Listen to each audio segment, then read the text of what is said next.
আসসালামু আলাইকুম। আশা করি সবাই ভালো আছো। তো আমরাও আল্লাহর রহমতে খুব ভালো আছি। তো দেখো রেডি হয়ে গেছি। এখন যাব হচ্ছে গিয়ে ফরিদপুর। তো এক ভাইয়ের বাচ্চা হয়েছে। তো সেই বাবুকে দেখতে যাব। তো রেডি হয়ে গেছি। এখন অপেক্ষা করতেছি যে কখন আয়নের বাবা আসে সেজন্য। তো যে রেডি হয়ে একটু ফুটেজ নিয়ে নিলাম। তো এই যে আমরা চলে আসছি। অটোতে উঠে গেছি। অটো অলরেডি ছেড়েও দিছে। তো আমরা দুইজন যাইতেছি, এখন বসে রয়েছি। আর দেখো রাস্তাটা কি ফাঁকা নিরিবিলি। আমাদের গ্রামের ভিতর দিয়ে রাস্তা, অনেক আঁকা বাঁকা রাস্তা। তো ভালো লাগে পরিবেশটা।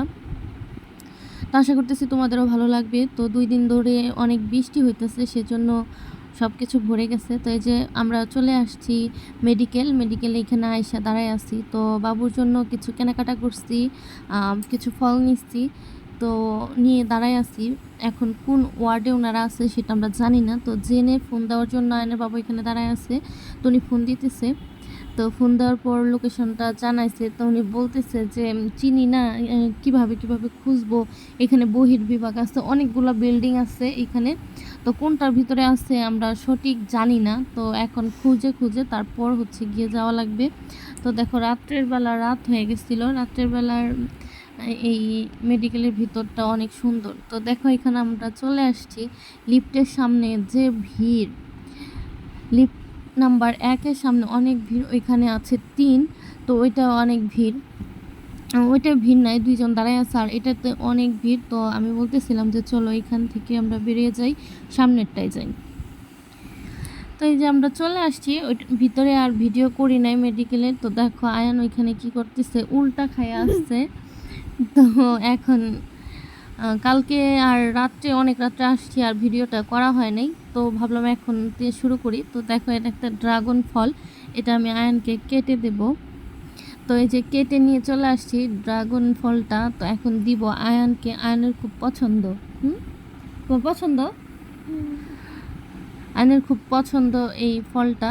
তো এখন দিব, খাবে। ও ল্যাপটপে কার্টুন দেখতেছে, না মোবাইলে, ল্যাপটপ আর মোবাইল দুইটাই একসাথে ব্যবহার করতেছে।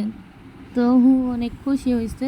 তো এখন বসে বসে খাবে আর দেখবে। আর এখানে ওকে দেওয়া হয়েছিল ঝুরি ভাজা। ইয়ার আগে একটা ভিডিও তোমাদের সাথে আমি শেয়ার করছি, যে ভাত দিয়ে যে পিঠাগুলো বানায় সেটা তেলে ভাজার পর গুড় দিয়ে, আমি হালকা করে গুড় দিয়ে একটু পাক দিছি। তো এটা অনেক ভালো লাগে। আর অনেকে চিনে না, এটা আমাদের ঢাকার কিছু মানুষ চিনে। তো গ্রামের ভিতরে এই পিঠাটা সচরাচর সবসময় বানানো হয় না, আর কেউ চিনেও না। তো এখন এটা আমি বসে বসে খাবো। ও তো বাকিটা শেষ করলো না, এখন খাবো। আর ও হচ্ছে গিয়ে এখানে বসে বসে ড্রাগন ফল খাচ্ছে, আর হচ্ছে গিয়ে ল্যাপটপে সিআইডি দেখতেছে। তো আমিও বসে বসে রয়েছি, ভাবতেছি যে কি করা যায়। আর তো সারাদিনের কাজকাম শেষ করে বসে আছি। তো আজকের ভিডিওটা এই পর্যন্তই। ভালো লাগলে অবশ্যই লাইক, কমেন্ট, শেয়ার করবা। আর সবাই ভালো থাকবা, সুস্থ থাকবা। আল্লাহ হাফিজ।